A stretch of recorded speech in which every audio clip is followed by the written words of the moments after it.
And right now, we are coming from, as you can see, we are coming from a dry season, and we are expecting that in the next 1 month or so, they should be flowering again. Honey is something that everybody is looking for.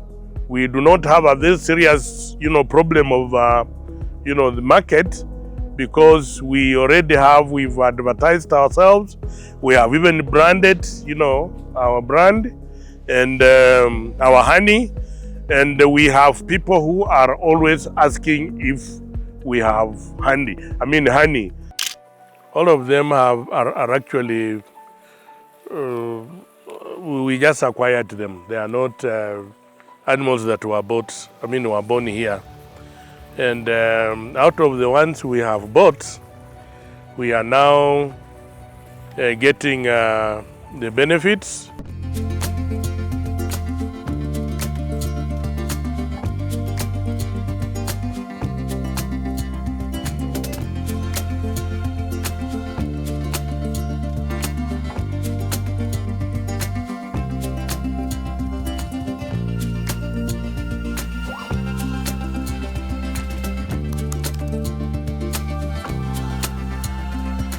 From chalkboards to tree nurseries, from classroom to orchards, meet Robert Nakitare, a retired teacher from Tongaren Sub-County, Bungoma County, who turned his golden years into green seasons. My name is Robert Nakitare.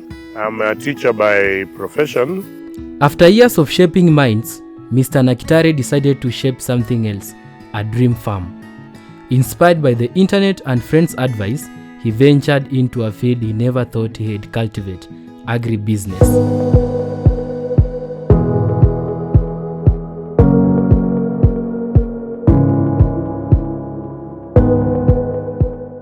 Welcome to Siangalamwe village. My farm is located in Tongaren Sub-County and Kakamwe Sub-Location, where his farm is a model of planning and passion. It's not just land, it's a story in sections.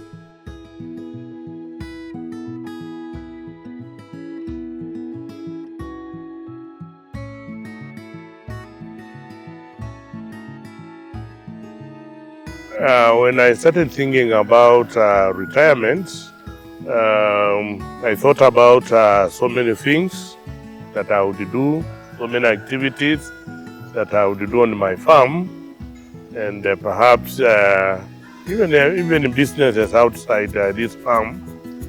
But eventually I settled on planting avocado for exports.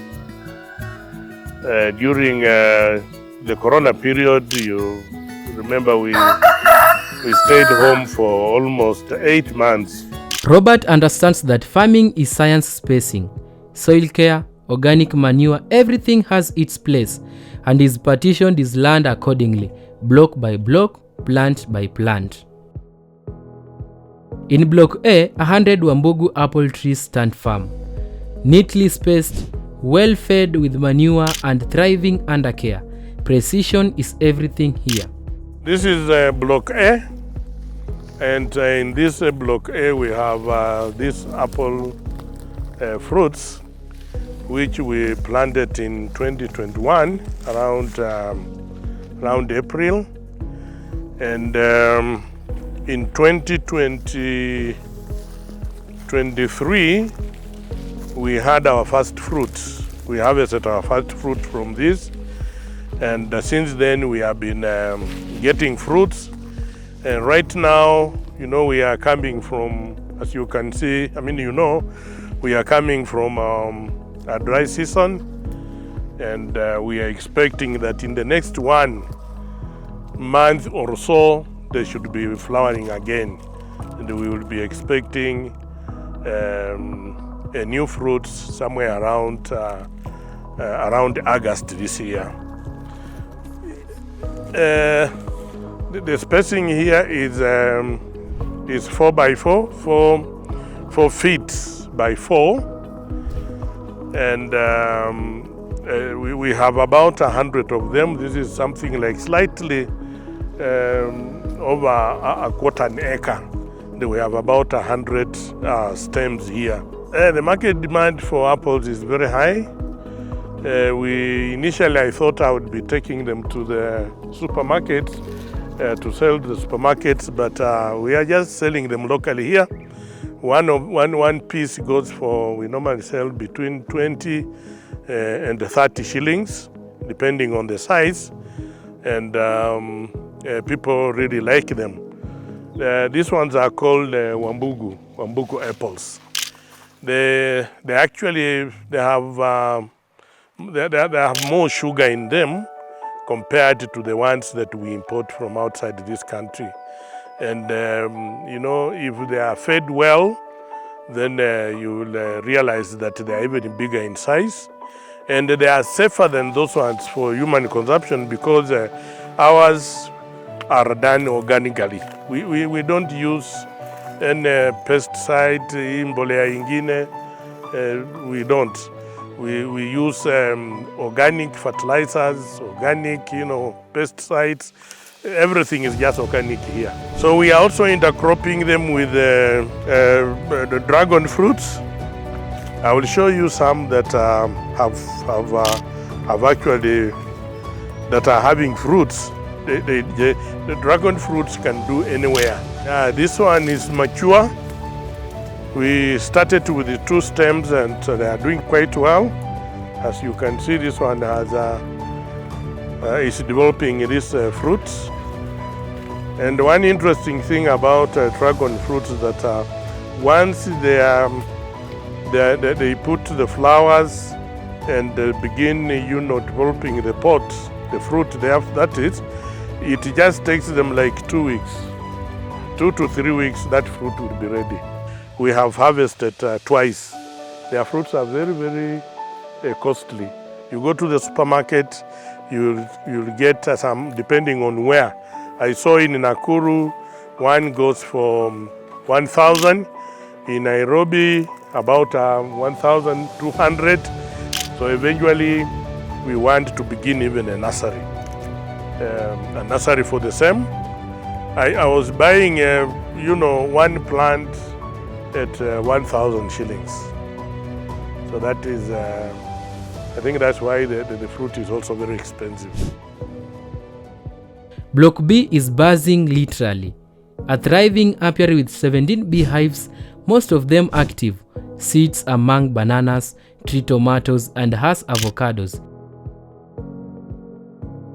So this is Block B in this farm where we have intercropped bananas with avocado, and this is also where we have actually put our apiary where we are keeping bees. And these bananas are very important when it comes to the survival of the bees, because the bees depend on the bananas to get the nectar to assist it in making honey. And then at the same time, whenever bananas are not, and one good thing about bananas is that they do flower at different times, at different stages. So you find that at any given time, you will find a number of them flowering, and that really helps the bees. The whole of this farm, the whole of Block B was bananas before we introduced the avocado. But when we came up with the idea of the avocado, we decided to now reduce the bananas. As you can see, the other section is pure avocado. Our apiary here has around, actually there are supposed to be 20 beehives, but 3 of them do not have, the bees. So we have removed them. So the ones that have bees are 17. And out of these 17, whenever we are harvesting, we do actually after about 3 months, and whenever we are doing it, we get at least 4 to 5, sometimes even up to 7 that will be ready any particular time. We harvest. After a short period of 3 months, we check in there again. We find like 4 or 5 are ready, then we harvest. So we do it, all around the year, and that means that we also have money because, honey is something that everybody is looking for. We do not have a very serious, problem of, the market, because we've advertised ourselves. We have even branded, our brand and our honey. And we have people who are always asking if we have honey. And sometimes we don't have enough. We have to liaise with friends that we know are also doing it. A hive goes for between 35 to around 5,000 shillings. A new one. And when we harvest, we sell our honey at 800 shillings a liter. And we have branded it.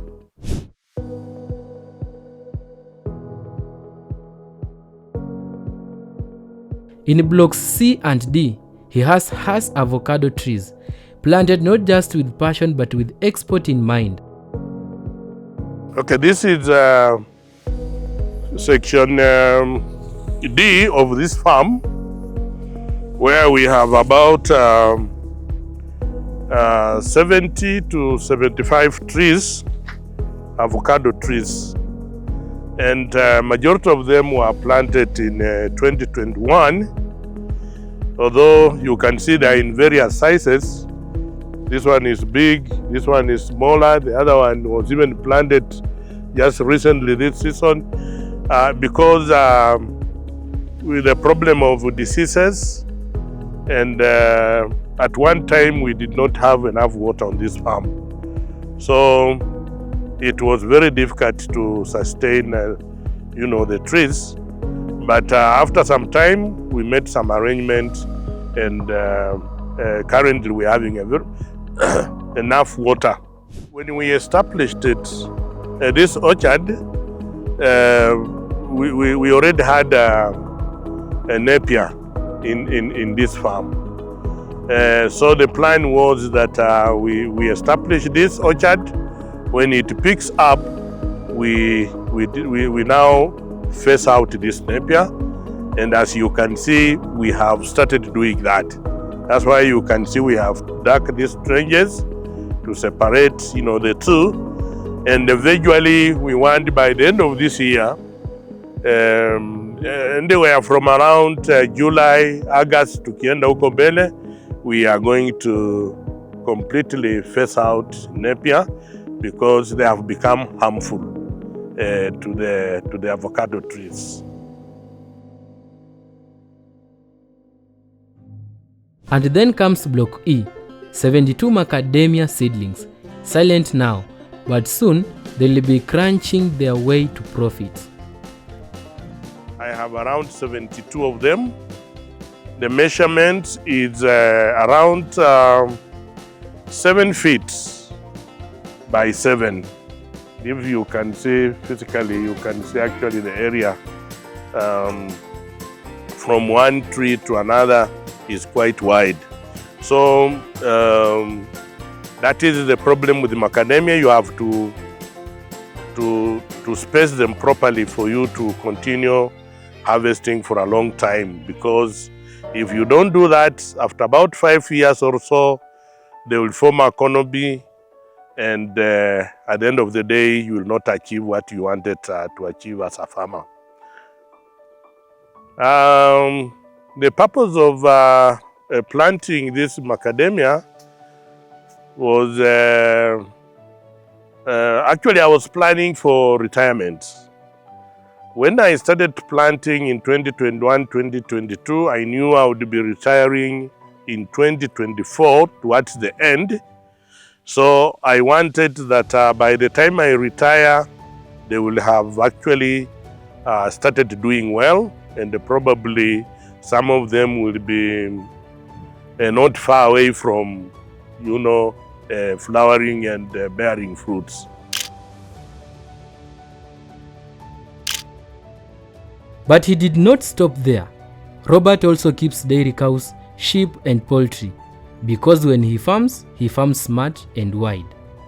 We are also doing dairy farming here on a very small scale. We had quite a number of animals here, but majority of them were these traditional, breeds, which we are trying to phase out and replace with the high quality animals. Like all of them are actually, we just acquired them. They are not animals that were born here.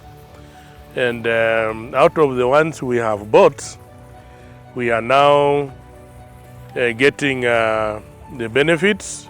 I bought this one when it was still very young, and this particular one, this is, I think, a type of Asha, and it's now giving us, it calved down about a month and 1.5 months ago, and it's giving us about 15 liters in a day.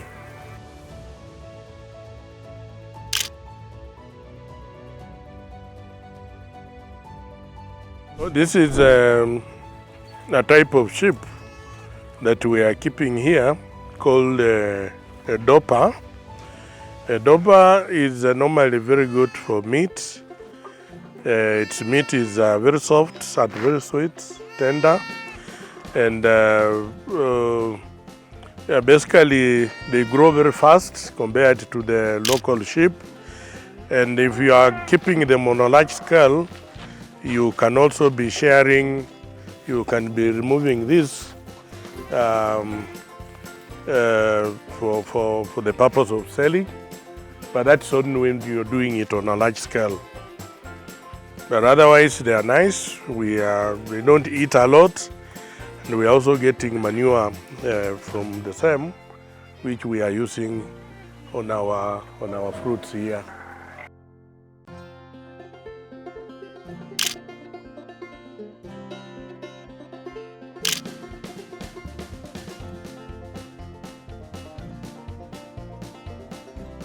We're also doing, we are keeping local chicks, chicken, ile ya kienyeji, it's pure kienyeji.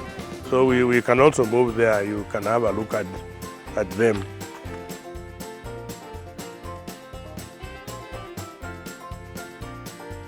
This is a pure kienyeji, and we decided to confine them here and feed them properly so that they give us eggs.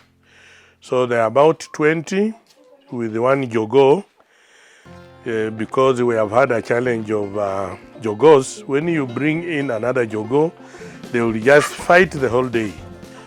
So we collect about 10 eggs on daily basis, kienyeji, which we are selling for 25 shillings a piece. And we intend to move on and be able to keep even more. Okay, we have put in this wood, okay, we call it sawdust or what? Yeah, so these ones will help them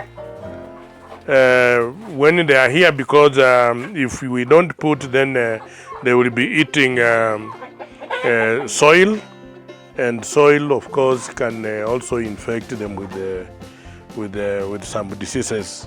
So to avoid that, we decided to put in these wood chippings so that they can help for that particular purpose. We are also having what we call butter bukini. We have a number of them out here, and apart from that, we also having we having kanga. We also having kanga here, and the local mabata hii ya kawaida tu. We are keeping them here. The ninis, the kanga ndio hizo, things zingine zimetoka, lakini we can see at least 2 there.